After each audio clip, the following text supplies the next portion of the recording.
आज का टॉपिक है असित कुमार हल्दर। सन 1890 में जन्मे असित कुमार हल्दर ने अपनी लगन तथा अथक साधना से विभिन्न कलाओं का विकास किया। वे एक कल्पनाशील भावप्रवण चित्रकार तो थे ही, साथ ही उनमें अच्छे शिल्पकार, कला समालोचक, कवि, विचार वादक एवं दक्ष शिक्षक के भी अनेक गुण विद्यमान थे। 16 वर्ष की अवस्था में असित कुमार कला गुरु अवनींद्र नाथ जी के शिष्य बने। कला गुरु की पूर्ण कृपा छाया में असित कुमार हल्दर की कला शिक्षा आरंभ हुई और उसने विकास की ऐसी राह पकड़ी जहाँ से प्रसिद्धि के अनेक मार्ग प्रकाशमान होते चले गए। कला गुरु के यहाँ उन्हें नंदलाल बोस, सुरेंद्र नाथ गांगुली तथा सरदार पटेल जैसे प्रतिभावान शिक्षार्थियों का साथ मिला, जिन्होंने चित्रकला के अभ्यास को अपने जीवन का उद्देश्य बनाया था। एक ओर दक्ष कला गुरु का निर्देशन तथा दूसरी ओर कर्मठ मित्रों का साथ चित्रकार असित कुमार हल्दर की कला में दिनों दिन निखार लाता चला गया। असित कुमार ने जीवन तथा प्रकृति से भी बहुत कुछ सीखा था, अतः उन्हें अपनी कला की मौलिक गुणों से सजाने में अधिक कठिनाई नहीं हुई। कला के क्षेत्र में उन्होंने अनेक प्रयोग किए। तैल रंग, जल रंग आदि विभिन्न माध्यमों से चित्र बनाकर उन्होंने अपने लिए उपयुक्त माध्यम की तलाश जारी रखी। किसी विशिष्ट शैली अथवा परंपरा में बंधना उन्हें अच्छा नहीं लगता था, अतः उन्होंने जो भी चित्रांकन किया उसे अपनी ही कल्पना से सजाया। असित कुमार ने अपने चित्रों के लिए विषयों का चुनाव भारतीय इतिहास, पुराण तथा समकालीन सामाजिक जीवन से किया, जिन प्रसंगों ने उनके कलाकार हृदय को छुआ, उन्हीं पर वे चित्र बनाने बैठ जाते थे।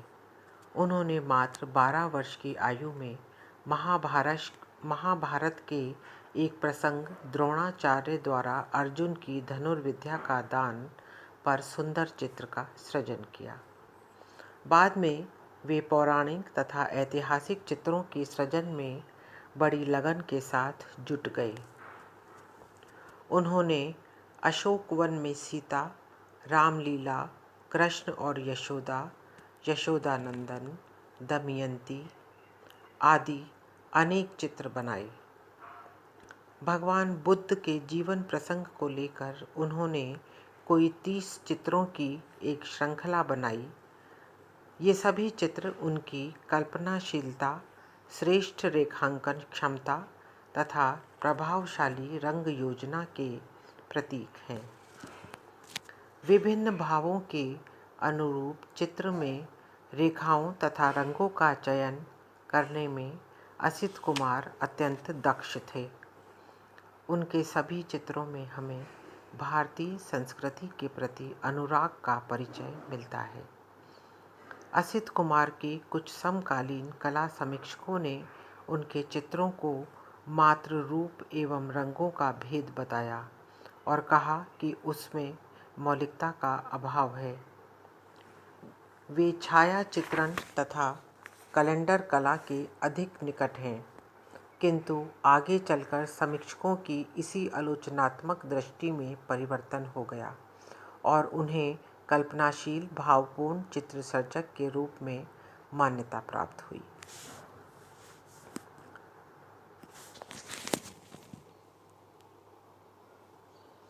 (1908 से 1911 ईस्वी के मध्य अजंता के चित्रों का अध्ययन इन्होंने किया तथा लेडी हैरिंगम के पर्यवेक्षण में चित्रों की प्रतिलिपियां तैयार की। नंदलाल बोस भी उनके साथ गए और 1914 में जोगी मारा चित्रों की प्रतिलिपियां तथा 1921 में बाघ के चित्रों की प्रतिलिपियां तैयार की। इस प्रकार हल्दर भारतीय चित्र परंपरा से पूर्णतया अवगत थे। उनके भावुक चित्रकार हृदय में बुद्धिजीवी गुण भी थे, जिसके कारण उन्होंने भारतीय कला में दर्शन व इतिहास का भी विशेष अध्ययन किया, जिसके फलस्वरूप अनेक लेख व कई पुस्तकों की संरचना संभव हो सकी, जैसे our heritage in art, art and tradition आदि। उनके कलात्मक व तात्विक गुणों के समुचित योग को परखकर 1911 ईस्वी में विश्व भारती के संचालकों ने कला भवन की स्थापना की और उन्हें उसका अध्यक्ष बनाया तथा वे 1923 तक यहाँ रहे। तत्पश्चात 1924 में महाराजा स्कूल ऑफ आर्ट जयपुर के प्रधानाचार्य पद पर आए, लेकिन एक वर्ष के बाद ही उन्हें लखनऊ के कला एवं हस्तशिल्प विद्यालय में आचार्य पद पर आना पड़ा और तब से लेकर मृत्यु पर्यंत 1964 ईस्वी तक अपना जीवन नवाबों के नगर लखनऊ में ही व्यतीत किया। उनके कुछ प्रमुख शिष्य आज भी भारत के प्रमुख कला संस्थानों में कला अध्यापक या स्वतंत्र कलाकार के रूप में जीवन निर्वाह कर रहे हैं।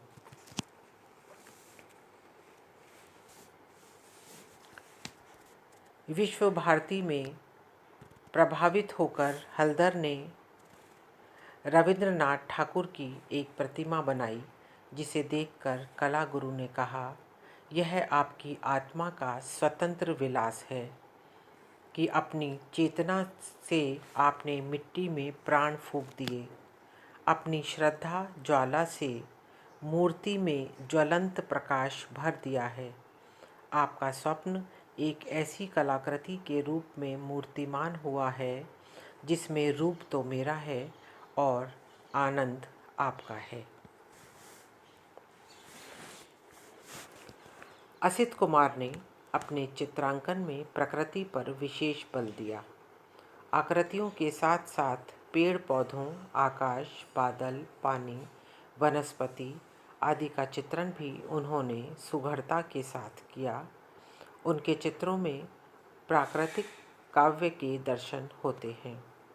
उनके रंगों तथा रेखाओं में गति है। चित्रों में पारदर्शी रंगों तथा रंग छायाओं का उन्होंने बहुत ही सुंदर ढंग से प्रयोग किया है। हल्दर की आकृतियों में भाव, ओज तथा माधुर्य है। रहस्यमयी प्रकृति, मोहभंग, बंदी, राजकुमार, आलिंगन, मेघ कन्या तथा नित्यानंद आदि उनके कुछ प्रमुख चित्रों के शीर्षक हैं। उनके चित्रों को प्रकाशन तथा प्रचार भी बहुत अधिक मिला। अनेक ग्रंथों में उनके चित्र सम्मिलित किए गए, जिसमें आनंद कुमार स्वामी तथा सिस्टर निवेदिता द्वारा लिखित murals of Hindus and Buddhist प्रमुख हैं। उनके चित्रों की भारत के विभिन्न शहरों तथा विदेश में एकल प्रदर्शनियां आयोजित की गई।